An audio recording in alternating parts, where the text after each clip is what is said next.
Hi, this is your 2019 yearly horoscopes with me, Lada, from Astrolada.com. Thank you for choosing me to be your guide for the year 2019. I feel very flattered. And I just want, before we start, and this is the intro for all 12 signs, but it's important for you to watch it. And before I start for each sign, I want to invite you to join me in a little prayer, no matter who you believe in and what you believe in, just to focus our energy and to benefit the most through this reading. Dear Mother, Father, Universe, God, exalted angels, guardians of every human, those that are helping the evolution of humanity and of every individual person. Please bless everyone who watches those videos and the whole world in 2019. Let those videos and the information that is given here be useful to everyone, so everyone can use it to the most constructive possible ways, to the highest vibration of the planets. And even if there are challenging periods and moments in our life in 2019, let this video and this information give us not only clarity but a meaning and understanding of those more painful experiences that are in front of us, so we realize that life is not an adversary to battle with and conquer, that life is our benevolent good partner that is trying to lead us to discover our true authenticity. It is trying to lead us to a place of happiness, to a place of truthfulness.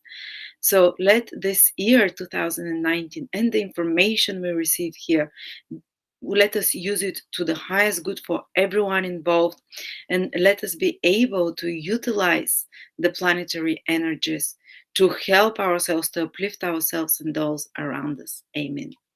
So I want for you to benefit the most. Thank you so much for joining me, by the way, in the prayer.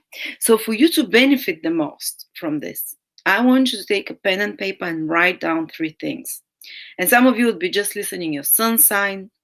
Others would be just listening to your moon sign.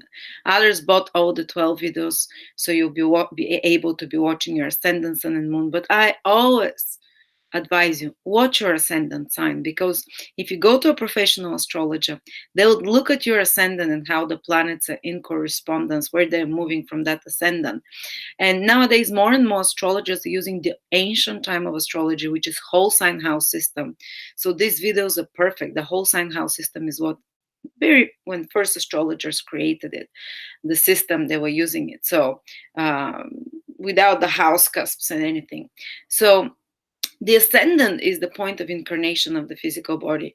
So it is of the soul into the physical body. It is the physical bodies. That's why it shows the most tangible things that are happening to us. That's why I always advise, check the prognosis for your ascendant sign. The moon sign is our inner world, how we feel, our self-consciousness. So the moon usually manifests the second most powerful after the ascendant sign, because we especially strongly identify with how we feel about something, and something that impacts us emotionally. And even though, for example, from the ascendant, some big event might be happening, like changing of place of living, but from the moon, it's shown that, for example, you will be having a quarrel with a friend. For you, this will be a way bigger deal, because emotionally this feels much stronger for you, this quarrel with a friend, for example, than the relocation that's happening. But from the ascendant, it shows the specific things that are happening in your life in a tangible way, because the ascendant is the material body and what is happening to us on our path in that material body. And the sun sign is what most of the people only check, and but that's pop astrology. But still, the sun sign is very important. The sun sign is our willpower, our goals. It's our ability to channel divine intelligence. And the sun sign will show us, looking at the prognosis from the sun sign, will show us especially the things that we are striving towards to achieve consciously. And the prognosis for the sun sign, we tend to have more free will over that prediction, what you're going to read, because the sun is connected to free will, while the moon symbolizes the past. These are things that often happen. The prediction from the moon are encoded from the past, while from the ascendant sign, it's sealed in stone, so to speak, So yes, checking the sun sign is very important, especially because you can direct the events there more with your free will. The moon sign, you feel like it's more fated and it affects your feelings the most and your personal life. And the ascendant sign is the most tangible event. So I would advise start with the ascendant sign and progress. And for you to know, though, a lot of people don't know, the sun sign is the one that everyone speaks about. You know, like, oh, what are you? I'm an Aries. It means I'm born from March the 20th to April 20th, something like that. But and I can give you predictions for, oh, if you're born from March 1st to March 5th, this and this will be happening for you. But every year they change, the sun moves into a different sign a day before or after, and I want to be way more precise for you. So instead of giving you days, we're gonna find the degrees of your sun, the degrees of your moon, and the degrees of your ascendant signs. And for some of you, the moon and the ascendant might be the same, or the sun and the moon. Rarely, but it happens. So for you to find this out, I want you to, and I'm going to share my screen with you. Let me just.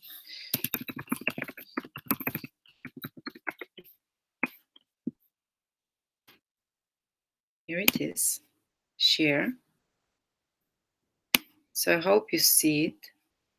Go to my birth website, astrolada.com. You see it here. And go to the birth chart and transits. Or if you have any other astrology calculator, I don't mind, as long as it gives you the information that I'm going to show. So here I'm going to put a fictitious person, let's say whatever name. Write your name. So you're born in August the 6th, 1972, for example, at 8 a.m. Or make sure that if you're born later, you check if it's 8 p.m., 20, And it's important for your correct ascendant and for the degree, in particular for the ascendant and the direct degree of the moon, the correct sign and degree of the moon, for you to know your minute of birth. If you don't know it within 15, 20 minutes, the degree of the ascendant might be 3 or 4 degrees off, but the moon degree would usually be correct. But say you're born 8/17, and say you're born in the USA, and you're born in New York, and you have the drop-down menu. Which New York are you born in? Well, there are many New Yorks, say New York Hospital, whatever. And continue, press continue. And then you're gonna get this chart, and I want you to scroll down, you see, not here, but here inside. And you're gonna see this, which shows planetary details. And I want you to, there is abbreviation of ascendant, sun, and moon. This is the only work you have to do. After that, just listen and enjoy and wait to hear your degrees. I'll be speaking generally about each sign, but especially when I mention the degree of the sign that you have. This is when things are going to, you're going to feel them so intensely. So this person, for example, has ascendant, which means your rising sign is the same. Ascendant, rising means the same. The physical body, it is at 20 degrees Aquarius. I want you to write just the first degree. The second one is not so important. This is 28 minutes. This is very minimal. So 20 degrees, write down on a piece of paper, Aquarius 20 degrees. You have to watch the video for Aquarius. And every time I mention Aquarians born, say, from 17 to 21 degrees, and you're 20, they'll experience this in particular this year. And you should be like, okay, this is very specific for you. It's gonna manifest. You're gonna feel it. Then write down your sun sign. This person, for example, has sun at 14 degrees Leo. And the moon sign. The moon sign for this person is at 16 degrees Cancer. So if you've bought, for example, if your sun is in Leo, make sure that you know the degree for your sun. So in this case, this is the sign. The sun is the sign everyone knows. I'm a Leo, I'm a Virgo, So, but make sure you check the degree of your sun. Check the degree of your sun. Check the degree of your ascendant or moon, whichever one you're waiting. And then, so for example, if you have the all 15 videos, this person has to check the video for Aquarius, Leo, and Cancer. So I hope it's not too complicated. It's actually quite simple. You can watch the video a few times to understand what it means. But now know the degree. Write it down, have it on a piece of paper, and whatever you're listening to, if it's your moon sign that you're listening, knowing the degree, when you hear your moon degree, you're like, ting, that's specific for me. For the ascendant sign, overall, the whole prediction is very correct. While for the sun and moon sign, again, you would feel it maybe to a lesser degree, but especially when I mention your sun or moon degree, this is going to, it's happening. Whatever I talk about, it's happening. You feel it strongly. It's going to be so important for you that year. So, with that introduction, thank you so much. And we're going to start with the signs one by one.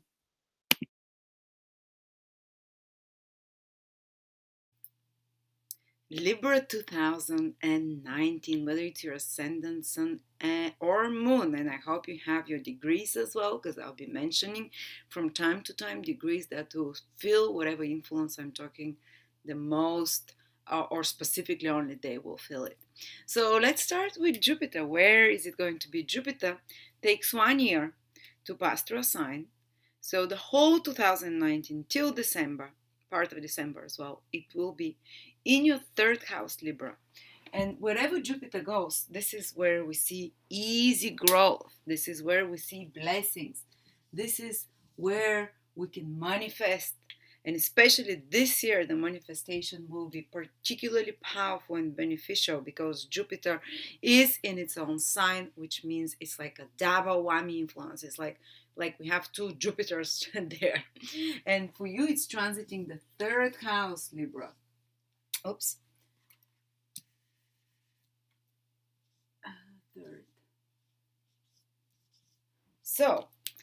So the whole 2019, you're going to see opportunities for you to expand your social contacts. Third house is extremely social house.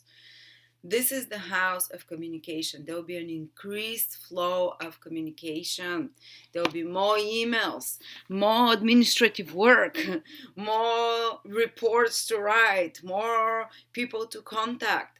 Also, if you're in any kind of business, this is fantastic influence because the third house is the house of business, business administration, commerce, commercial transactions, marketing, information, the IT industry, advertising, PR.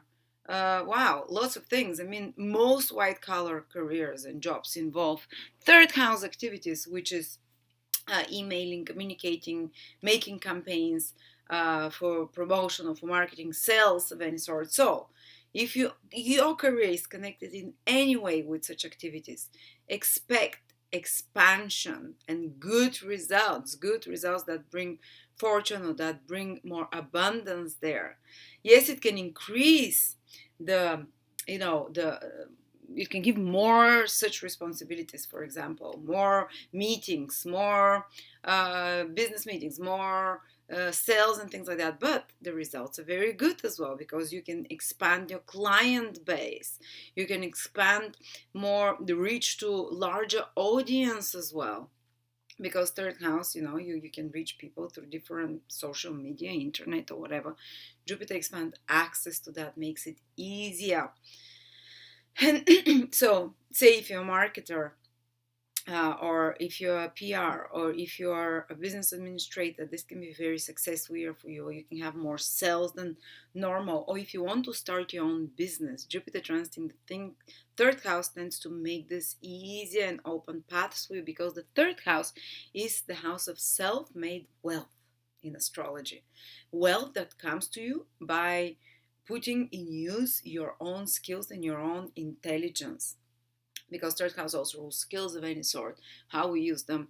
So it's not wealth that comes to you through inheritance or something like that, or someone giving it to you. It's wealth that Jupiter can basically initiate and start for you based on your own skills and your own intelligence and your own skills that you've developed. So that's why a lot of people that have successful businesses, so that the business owners will have a strong third house.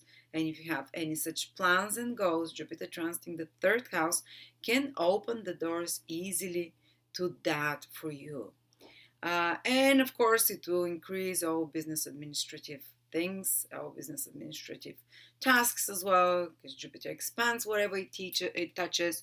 But it's great, or if you're someone who is trying to learn new skills. Wow, Jupiter will bring you fantastic teachers, fantastic instructors, very knowledgeable, and will expand your skill set. This is great time when you have more access to seminars, workshops, courses of any sort.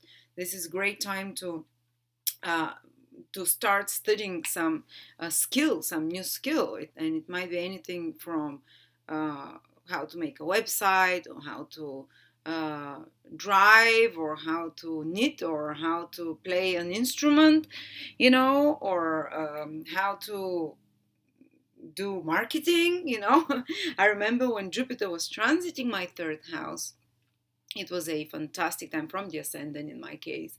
This is when I learned so many new astrology techniques. I was constantly taking courses and classes in astrology, and I was constantly, it's great, apprenticeships of any sort as well are fantastic during Jupiter in the third house. So if you want to start apprenticeship somewhere, if you want to start uh, as a trial, this is the perfect time, or internships and apprenticeships is the third house.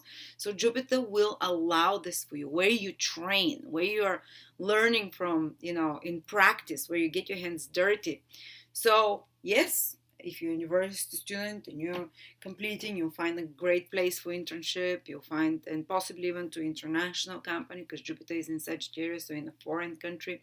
Or you'll just find opportunities for to practice your skills, to develop them, to get more wisdom there, more experience, to get more confident with those skills, and to start promoting your business if you have your own business, to start marketing, reaching to larger groups of people, expanding your audience in some sort. Also, Jupiter can increase the number of short trips for you. With short trips means something that is under 1 month. So I remember also when Jupiter was transiting my third house from the ascendant, this is when I started traveling a lot, and like 4 or 5 days this country, 4 or 5 days that country. So those of you who have wanted to do that, yes, it's coming and it's happening. What else is it? So short trips are increased and good things come through them, skills are expanded, contacts and communications are expanded. Also, if there's some problem with sibling, especially a younger sibling or relatives or cousins of yours, you expect that things will start improving in their life now. Something good will manifest in their life. If there was problems between your relationships, this can heal. It can become much more balanced, and you can forgive each other, for example. Or if you had some problems with neighbors, something will improve. Maybe the bad neighbors will move out, or maybe you'll stop arguing with each other, or they'll stop playing loud music, or whatever it is, or just something will improve around in your neighborhood, in your local environment. The conditions improve. Also, if you work in, there can be more projects in which you work with a team of people. Third house rules small groups of people where you do teamwork. That's why it's very much connected to offices and all kind of stuff. Well, there will be more proliferation of projects with such small group environments. And if there was any kind of hostilities and negative energies with them, don't worry, because now it will be resolved, because now you become more cooperative, more agreeable in a small group environment. For example, if you manage people, if you work with your colleagues, third house is your colleagues as well. So Jupiter will help improve circumstances in such, or in a lot of such situations, hopefully in all of those areas.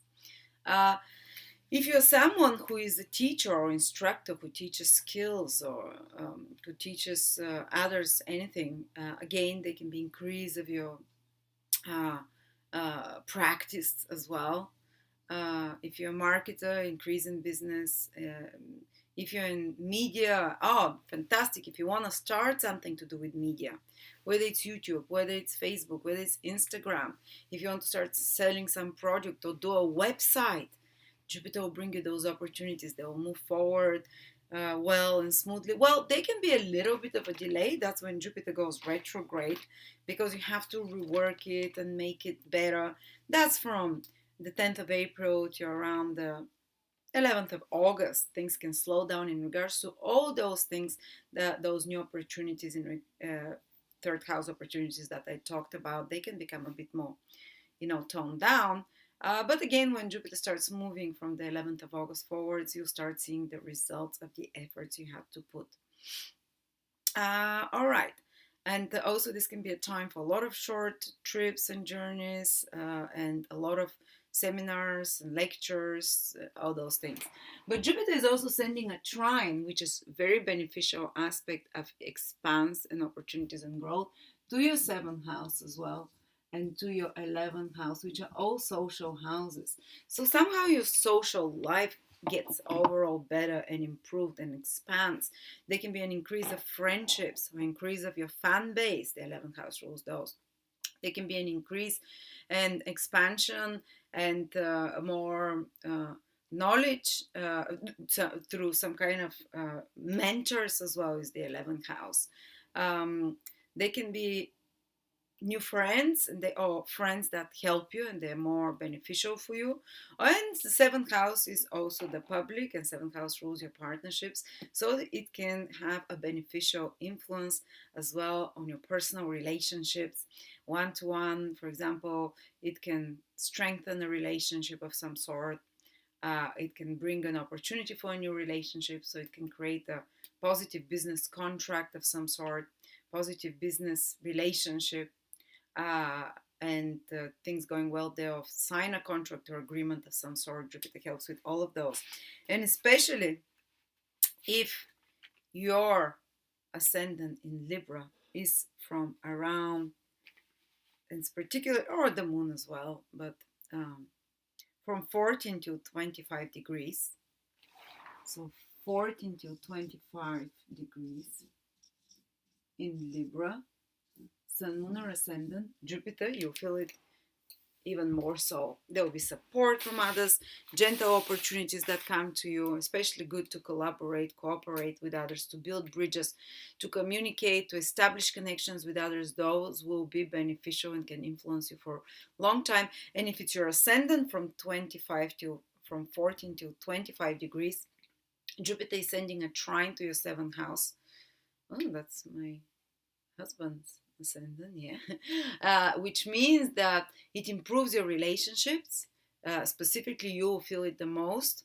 It improves some agreement, some positive agreement, some business partnerships, and it improves help that can come to you through others. And it also can bring a new relationship and stabilize it, because they're and make it more somehow. Um, give you help in regards to relationship. But interestingly enough, Saturn is squaring as well some of those degrees.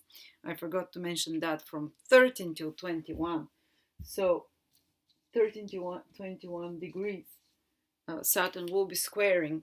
And we'll speak a little bit about that as well. Let's start speaking about Saturn. But Jupiter is helping the same degrees that Saturn is squaring. So Jupiter is balancing things out. There will be good things coming through relationships as well. But let's go to Saturn now. So Jupiter is giving you green card and green light and success through all those social activities, all those communicative activities, connecting with others. But Saturn is in your fourth house, and it's been in your fourth house already 1 year, and some of you already felt it from the previous year, especially those who have Sun, Moon, or Ascendant from 0 till 10, 11 degrees. 2018 is when Saturn was squaring your degrees, and 2019 will be easier for you. But if your Sun, Moon, or Ascendant is in Libra from 13 to 21 degrees, you feel Saturn so much stronger this year, 2019. There will be some challenging, so a lot of them will come from increased responsibilities in your family, in your home life, parenthood responsibilities that increase. But don't forget that Saturn is in its own sign in Capricorn. So yes, it always increases responsibilities and duties and takes out a bit the joy out of life, because it introduces so many restrictions and introduces so many rules and regulations and uh, responsibilities. And mostly for you Libras, those restrictions and regulations and routines, repetitive, mundane, and boring routines, are happening in the sphere of your home and family life. So maybe because of parenthood responsibility, maybe because of home responsibilities, you're feeling a little bit kind of more drained, you're feeling a little bit more overwhelmed at times, but you have to follow the rules of Saturn there. Do your routines, fulfill your duties, uh, pay out your dues there, be respectful day after day after day, do the hard work. And by the time Saturn moves out of your fourth house, which is sometime in 2020, you would have a much more organized, stable foundation in life. You'd have removed from your family life and personal life a lot of unnecessary uh, things, and you'd have created more simplicity, more organization, more stability in your life. But unfortunately, currently it can feel in 2019 as well as if it's a bit too more overwhelming when it comes to family, when it comes to home. You might feel even that your feelings are a bit more pinched, that you're emotionally less expressive, because Saturn in the fourth house reduces the expression of feelings and can feel one like a bit like their feelings are dried out a little bit, and that they are, how do I say, can feel emotionally more heavy and a bit emotionally more lonely sometimes when Saturn transits the fourth house cusp. And it can feel like you don't have much support at home, or that you have to work very hard there. And sometimes it can escalate problems between family members, of problems in the family of some sort. But again, Saturn wants to remove the unnecessary. It wants to show you what you shouldn't do and what is the wrong way to what you don't want in your family and home. And it can make you sometimes quite dissatisfied with the circumstances there, because Saturn makes you want to keep only the priorities, because it increases the engagement, the responsibilities, the pressure, the duties, the demands that happening in your personal private life or from home. You learn how to streamline everything at home. You learn how to make your priorities what's most important in your parenthood duties or whatever, or with your property and family duties. So you prioritize the right way. uh, on another level, it can indicate that some of you might be doing some heavy work and responsibilities in regards to building property, or fixing or repairing something in property. But Saturn is hard work. Those processes will be slow going, whether it's selling, buying, fixing properties. Those processes will take a bit longer than you expect and only have success after repeated effort. So if you start building a property, or if you start relocating, it's just don't get frustrated that it's more, requires more efforts, requires more pushing harder and repeated effort. Saturn will still manifest. It's in its own sign. Saturn in its own sign manifests, but you have to go slower and you have to be more responsible, do things lawfully. And you can see that if you're, for example, a real estate person, or someone farmer, or someone who deals with land, or someone who is a fisher who works with fishing, the fruits of the land or the sea, or someone who is to do with real estate, you can find out, or if you're building a property, that there are a lot more regulations than wanted, and there will be some delays because of regulations or safety demands that are happening, or because of bureaucratic kind of matters, that those things get somehow, whether the selling, buying of properties and all of those, that they become more burdensome and delayed. But eventually it can indicate that there is more safety that's created there. Saturn is all about safety. And it can, for some of you, can mean proofing your home, seeing what is broken and repairing it, seeing what is, what is not efficient, and making it redundant of some sort. And for many people, it can indicate that especially those degrees, but for all Libras, especially since also the South Node will be there with Ketu, with Saturn, which is called Ketu. The South Node of the Moon is Ketu. It's about letting go of something. And the fifth house, the fourth house is parenthood. So sometimes it can mean like a member leaving from, like a child leaving away from home. But you still have responsibilities towards the home. Maybe you're downsizing, maybe you're repairing, maybe you're having responsibilities towards parenting and all the.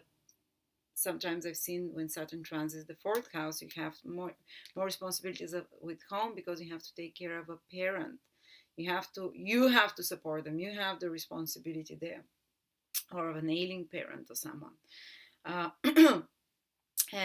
but Ketu transiting there, the fourth house, can also indicate that you're releasing an old place of living. So that can indicate relocation for many of you.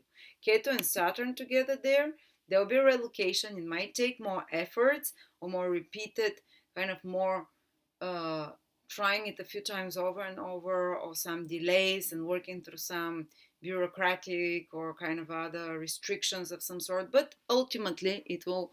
If you want to relocate, this will happen during Saturn transit. If you want to build a property, it will.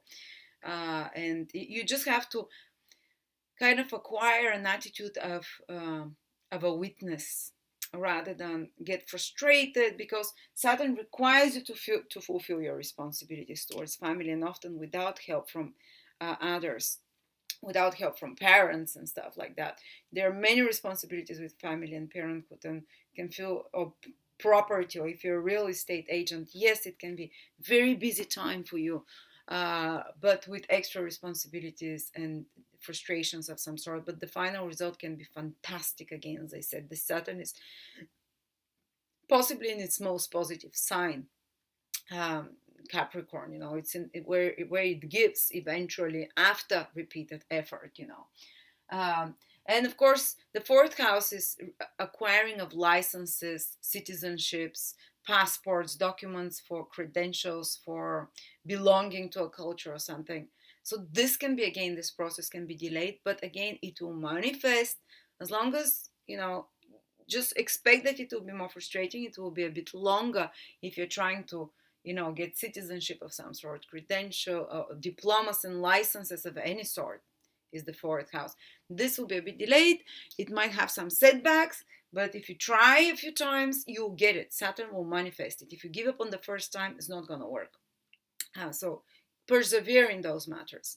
Also, fourth house is the vehicles we drive, and when Saturn transits there, they can be like stalling of engines, or some vehicles can need more repair, or you can acquire an old vehicle or some kind of antique vehicle, or you can acquire a second-hand car, which is what Saturn indicates. But there can be a bit more problems with vehicles as well, because it is Saturn after all. It might need a few repairs and things like that. So licenses, vehicles, properties, or if you work in any of those businesses, licenses, properties. And of course, if you're a good salesman, Jupiter from the third house is helping you make more clients, do more sales, contracts. Just Saturn is giving there, in regards to properties themselves, or vehicles, is giving more regulations, more bureaucratic things and rules that you have to deal through, some delays, but Jupiter will still expand the cells if that's what you're trying to do.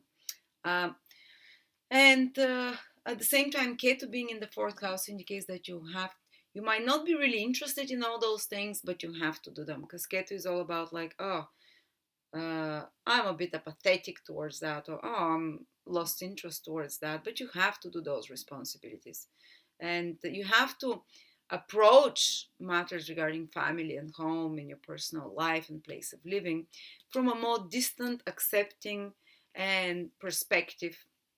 And that 2019 is just still going to be a bit hard there.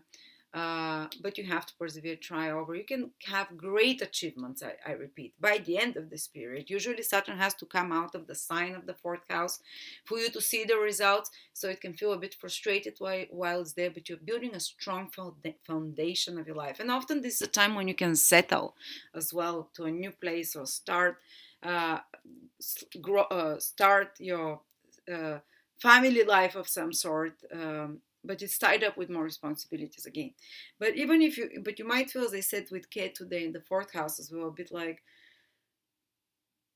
that the results are not exactly as you expect, because Ketu requires us to have a witness perspective, because Ketu is where things are out of our hands a little bit. So Saturn requires you try repeatedly, but Ketu says the results might be a bit different in regards to all those fourth house matters that we talked than you expected. And you have to be like, basically, do your best with Saturn and leave the results in God's hands, and accept that there might be certain, things not going exactly to expectations, but you have to learn to be okay and to be distanced about that and to accept it. But definitely by the end of this process, and possibly you're gonna start reaping the rewards of all this when Jupiter enters in your fourth house from 2020. So when things at home and family, you start enjoying it then, and anything that was connected to relocation and place and movement, which might have felt more demanding and straining in 2019, starts becoming enjoyable and gives good results and easy in 2020. All right. So that's about it. And sometimes this can indicate separation from place of living, letting go, living to live somewhere, inability to access your place of living. Or often it's relocations, when especially with the South Node there, two very karmic influences, letting go of one place of living, building a new foundation in another place of living. So for those of you who are planning relocations, or even if you're not, they're very possible. They might feel a little bit more difficult and burdensome, but they will manifest eventually good. And let's see. But at the same time, Rahu is where you get very excited about those things. You get ravenous, insatiable, and Rahu is going to be in your 10th house the whole 2019 and even part of 2020. And the 10th house is social status and public visibility roles. So Rahu can give sudden rise in regards to those. And Rahu, just a person starts craving public recognition, starts craving more leadership roles, starts craving more authority, or starts craving roles where one has deciding influence on other people. So leadership roles with more power and authority. We start craving authority and power. And because Rahu is so ravenous, actually, even in the mythology, he craved the prestige of the gods. And he pretended to be a god to drink from the juice of Amrita, the juice of immortality. And he faked it, but he made it, because he drank from it and he became a eternal, like without immortal God. Well, and what happens when Rahu transits the 10th house is that we start craving a lot those privileges, or higher social status, higher public visibility, and we might even use methods that are a bit, that break the rules, that are unstandard, eccentric, sometimes in extreme cases even a little bit immoral or illegal, to get there, to achieve this social status, to achieve recognition and more power and more visibility. But you get it, just like Rahu in the mythology. Yes, he faked his way there, but he managed to fool the gods and he became a god. So sometimes Rahu is connected to some immoral behaviors, or behaviors that that mentality that is fake it till you make it. So you might start faking that you're, you know, you might start feeling more entitled towards higher positions. But usually this is when we get those things as well. This is how things work on earth, because Rahu, even with the gods, he managed to get the immortality juice. And you might start feeling like, at any cost, no matter what the cost, I want to achieve this more authority position. Just be careful not to get tempted to do it in ways that is too immoral or in ways that uh, is questionable, because Rahu is just so ambitious. Rahu is symbolized by a snake as well, which will try to sneak its way wherever it wants to go. But this is when we succeed. This is when people suddenly rise into power. This is when people suddenly get promotions, when big promotions happen, when big, uh, if they've been, even if they have not, Rahu does not require you to have been working hard or to have the necessary experience to suddenly become a leader of some sort, to suddenly become a public figure of some sort, to suddenly get more power. Let me give you an example. When Rahu transited my 10th house from the ascendant 7 years ago, 6 years ago, I think it was already. I've never had any leadership skills. I was not lawfully meant to be a leader or to be a boss, but I became one because I started working with other astrologers and psychics. So I did not have the experience. Rahu can suddenly elevate you even in a place that you don't have enough experience. It just throws you there. You might be way over your head, but you'll be in a higher visible position. You'll be in a higher public position with some promotion, and you might not even have the necessary. It's not like Saturn. Saturn only gives you what you work with your sweat, what you do it in the lawful, the regular way, what you've put efforts for. Rahu is the opposite. Rahu can give you without that. So you can, as I said, and I became the boss, and it was way above my head. I sucked at it, but this gave me so much more authority and power all of a sudden. And this is when I started feeling like, I'm a boss. It's funny. It's still so weird for me. But yes, so sudden rise into more public, and sometimes Rahu can give sudden falls, especially if the person uses uh, if the methods are quite questionable, because currently in this case Saturn is aspecting with an opposition Rahu from the fourth house, and Saturn, when it influences Rahu by an aspect, if a person is using questionable methods with Rahu too much, or if they're too immoral, it can give a sudden collapse. So just warning you. But they can be promotions, they can be putting you in positions of more visibility, uh, fulfilling of more power, fulfilling of more. Basically it means that there are eclipses in your 10th house, and the ancient books say a solar eclipse in your 10th house with Rahu makes you like a king, gives you more power of some sort. And especially around the time of the eclipses, such important things can happen, which is the solar eclipse is in Capricorn in January the 5th, so already in December, January, February, March, they can be such, this is in Capricorn, sorry, changes first with your home and family around that time. Then January 21, so 2 3 months after that, there is a lunar eclipse. Oh, it's in Leo, so that doesn't matter.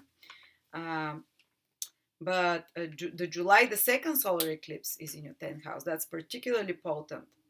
So Libras, that can be around the summer, can be a time where especially those fated events connected to your social situation, sudden rises or falls, sudden gains of career direction and new career direction or career expansion around that time are most likely. All right, so let's go through the other planets, because a lot of them are affecting you guys. Uranus for Libras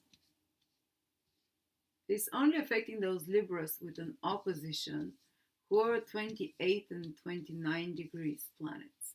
So if you have Sun, Moon, or Ascendant, at 28 or 29 degrees, Uranus is coming back to those degrees, and it's there in the first January, February, part of March, in those degrees in Aries again, and then it's moving again into Taurus. So the big changes started already for you if you are those last 2 degrees. From 2018, from the spring, there can be a few surprises by March still for you, but there continues very intense changes, sudden changes to happen, and you're still integrating those changes, but they're already in action. They just continue to around March for you, and usually they instigated by an outer force, maybe a relationship, sudden change in relationships, sudden change in partnerships or agreements, sudden change in careers can happen for those who have those degrees. You know it, you've been feeling it, and then Uranus comes out of Aries, so it's no longer going to bring sudden, unexpected, shocking, life turning around, and unstable changes, because the opposition always is through some provocation when we're not ready, or when it's like it comes to a shock to us, or it's more difficult to adapt those changes, but it's no longer going to affect Libra anymore. So things will start coming down in regards to relationships, um, and the novelty of it. But those of you, Neptune is not affecting a Libra, which is great. Neptune is the one that freaks out most. Like Neptune is when Neptune affects something certain degrees in a horoscope. This is when it's so hard to manifest anything, or to manifest the way you want it. It's just it's time to dissolve everything and to just sit and meditate at home, or watch movies and drink for a couple of years, because nothing goes according to plan. But anyway, it has its positive sides too, but Neptune is not affecting you, and for quite some time as well, unless you have something in Virgo, unless you have something in, because a lot of Libras might have planets in Virgo. And if you do have some planets in Virgo, watch the Virgo video to see the degrees that Neptune is affecting, because, All right. But Pluto is affecting some of you with a square from 20 to 23 degrees. Do you have ascendant, sun, or moon in Libra 20 to 23 degrees? Pluto is making a square to those.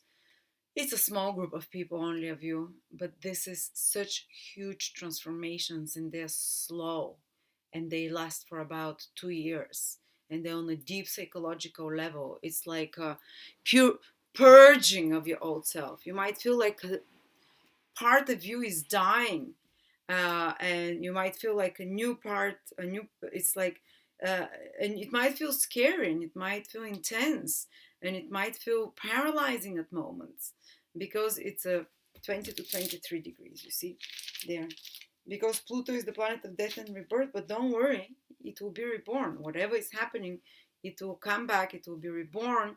You might think a lot about darker topics, life, death,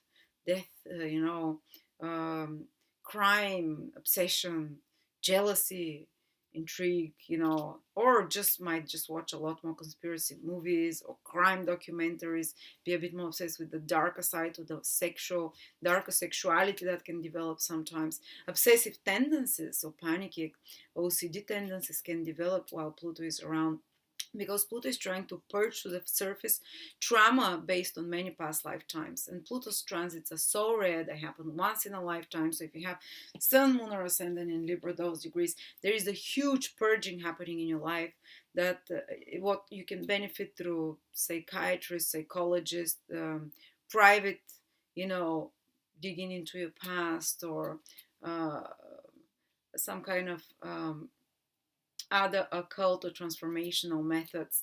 They can be trying to overcome pain from bereavement, or from some deep trauma that is awakened again, even if it happened in past lifetimes or early in your life and you forgot and you buried it, because Pluto tends to bury. Now it will reawaken it, and those feelings, and you might not even know where they're coming from. It's suppressed guilt, pain, trauma of any sort, and you might start feeling those overwhelming feelings and fears and intense stuff, and you're wondering, what is this? It's a deep psychological process. Don't worry. uh, Find some anchoring activities, and don't worry, because you're being purged. It's like a healing crisis that's happening. This poison, it's gathering, and it's gonna burst like a volcano on the surface, uh, somehow. But while it's happening, it's painful, it can be very intense, and you might feel like being psychologically raped, literally, and for some of you, though, Pluto can sometimes manifest as actual people that are being controlling, very jealous, or people that are manipulative, or people that you have some big power struggle with, and people that are doing something subversive or controlling or kind of sometimes even abusive in some sort, because Pluto is about learning to rebalance the power.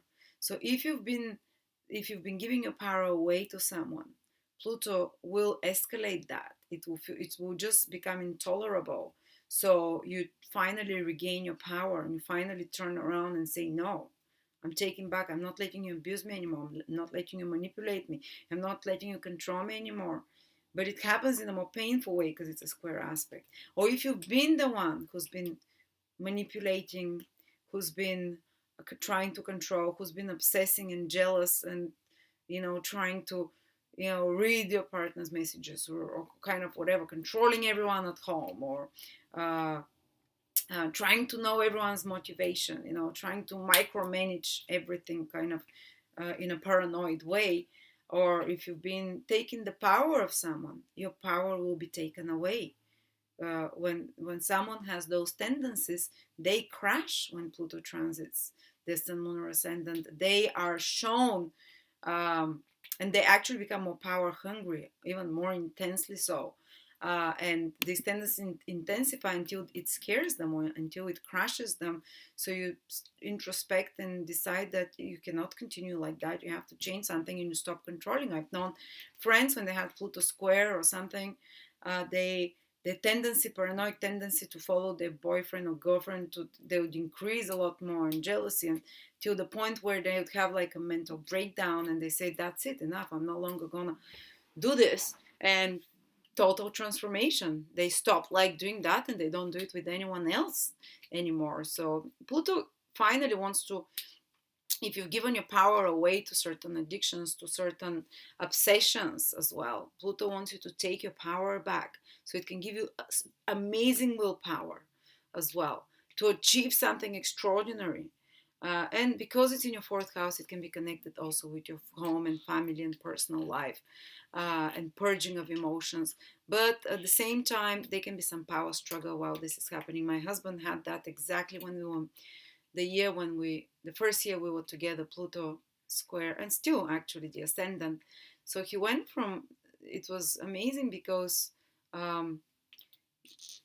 it's what happened is that he regained his power, he regained his um, ability to.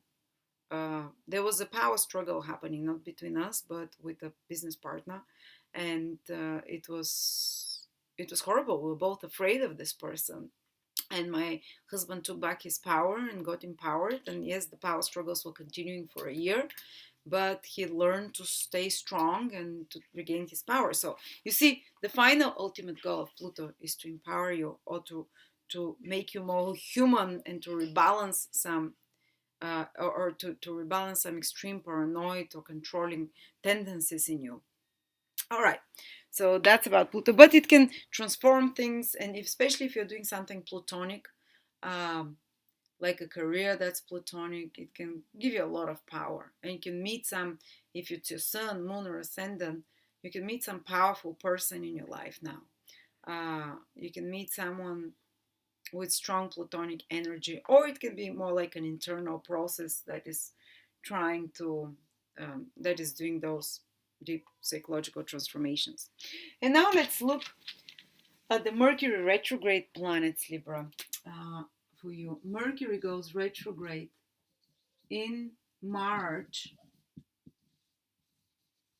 in Pisces, which for you is your sixth house. Then Mercury goes retrograde. So in March, your sixth house, there might be the need to do something, to work hard on some projects behind the scenes, to be some extra duties and responsibilities, to fix something, to improve something, because the sixth house is the house of improvements, especially in practical nature. If there was something broken, you have to repair it, or if there's some work project, you have to redo it again. There might be extra details that you've missed that you have to go over. You have to become a bit more anal about the detail around March. So there can be some frustrations there, and there can be some complications of a health matter, only because Mercury retrograde there wants to tell you that you need to change the plan, because Mercury rules plans. Change the plan, plan B, plan C in regards to your health, tweak something in your diet to fix it. Or if there is some stresses at work, uh, it's again because Mercury retrograde wants you to perfect it and to give a much better and plan B, plan C. You might have some surprises in regards to your work or extra duties and responsibilities. Then in July, Mercury is retrograde mostly in Cancer and mostly in July. And Cancer for you is your 10th house. So now it's again career, it's indicated. And as I said, you are becoming more ambitious in regards to your career and your social uh, visibility. So you have a chance to work again on some career project that requires the use of a lot of your skills, communications, writing, a lot of correspondence that is happening, but you need to fix something to edit some such project, or you need to some important conversations can happen between you and institutions, authority figures, bosses, father figures. If there was some problem, they need to be straightened out. You can encounter them around that time, and to renegotiate the terms of the relationship with you and authority figures and a boss figure. You might decide to change direction in regards to your career, or reevaluate your career, or some project that you have to rework on. And after that, in August, by the time Mercury is direct, if you followed plan B and C and developed them well, you'd have much better. You'd have been able to increase your social status and to achieve some public visibility or some project in your career, which is, or complete some situation with an institution or governmental body, authority body, which got more complicated in July, but you'd have good results in August if you rethought the plan. And then Mercury goes retrograde finally again, most in November till the 20th, in your second house, another financial house. So it's like Mercury is helping you, this Libra, this whole year, whenever it goes retrograde, to fix some practical things. So it's making you, helping you in practical matters, with career, with work, with duties and responsibilities, with social status. It's helping you by creating first problems, or showing you what the problems there are, and with your finances. So you might have to rebudget, to refinance. You might get some money back, or some valuable possession that you thought you've lost. You can regain it during Mercury retrograde around November, maybe a bit before, or you might have to, it's not a good time to take financial risks when Mercury is retrograde in your second house, but it's good to re-examine your investments and your finances, maybe to move, shuffle money, change some things. If there were some omissions and some things that for payments and financial matters, they will come to the surface. If there was for example, some problems, like someone spend money on your credit card, and you become aware of that, and you have to fix those things around November. Or it can mean that you're just working on some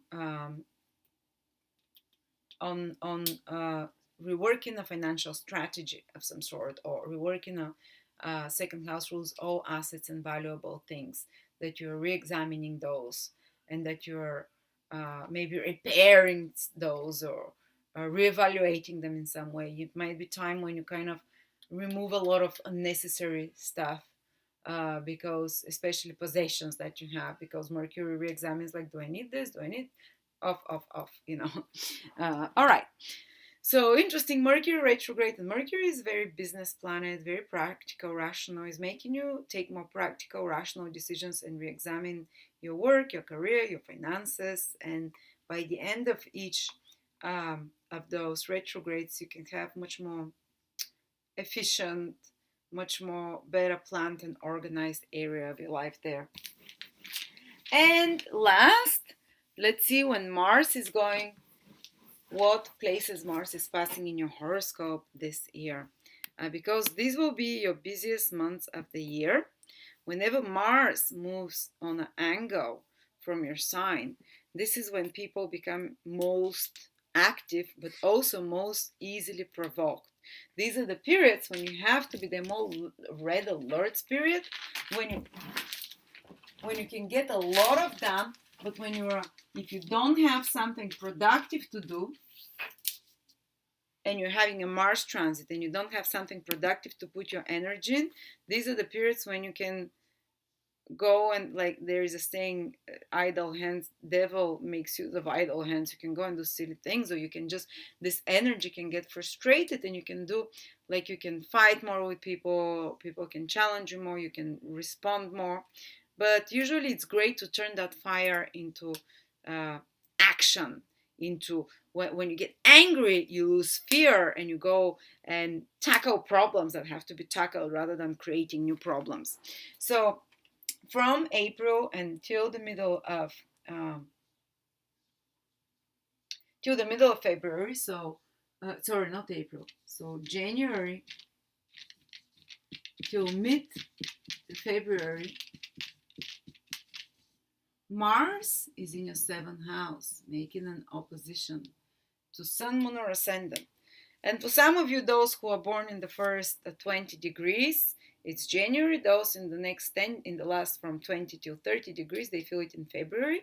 But it feels like you can get a lot of things done, but if you combine your energy, someone else acts like an engine. Someone provokes you and makes you do changes, or someone pushes your buttons. It might be like provocation from clients, business partners, marriage partners, that they annoy you more, and that there are more complaints or attacks to you from others. But at the same time, these provoke you to fix things, to get you moving, to start doing new things. And if you have some important projects with another person or client or something, you can get a lot of things done then.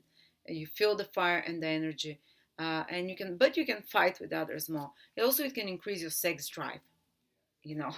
Then, but very active time. Then Mars goes into a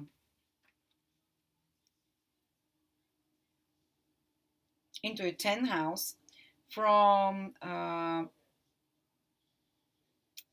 me see, in Cancer. Mars goes in Cancer from May, so the whole of May.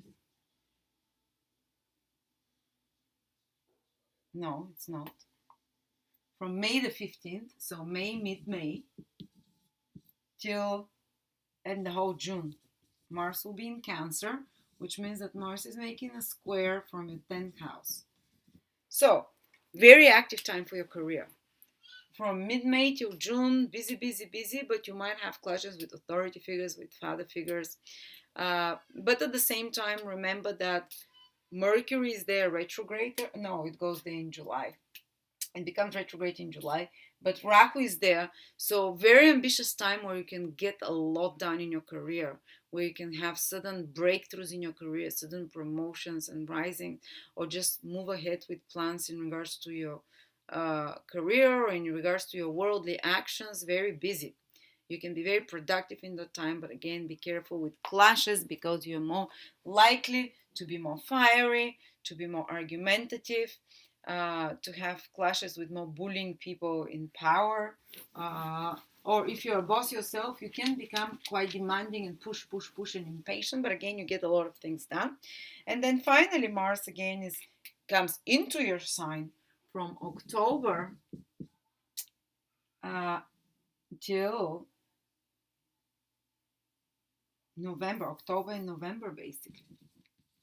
Some part in November. And to around, I think, the 20th of November, I think, or a bit less. So what it means, Mars will be in your first house, Mars in Libra. Well, now you'll be so motivated for new beginnings, for change, for starting new projects, because the first house, and you can win in some battles, for example, because Mars, the planet of winning, the planet of initiative, the planet of strength and courage, is in your first house. October and November, you start feeling more courageous, more initiative, you take action, you are if till then, if there was like a little bit of a break in between when Mars was in your 10th house and when it's in Libra, now again you pick up. So October and November, they become extremely busy months for you, and you start, it's a bit dirty, but that's what happens. That's my working background. So you become October and November, to some part in November till the middle approximately, you become much more initiative, fearless. But again, if you don't have, you start new projects. But if you don't have active as well, but if you don't have something to work towards as a project, you can be more reactive, you can be more irritable, you can be more stressed. So count to 3 before you react, to use that fire to do something productive, to do something, to fix something. But again, whenever you need energy, those are the 3 periods when you have the most, uh, and to feel most enthusiastic and driven for things. Anyway, thank you so much, Libras. Um, and I'll be preparing every month with my teacher an in-depth, day by day, about 100 pages for each month, um, um, like a manual for each month. But I'll let you know about those, because these will be fantastic, very in-depth, and they'll be written. So thank you so much, and I hope you make the best of this 2019. uh, and yes, so for some of you, for everyone, affects them a little bit different, but good luck, and whatever it is, God Godspeed, or what's the expression?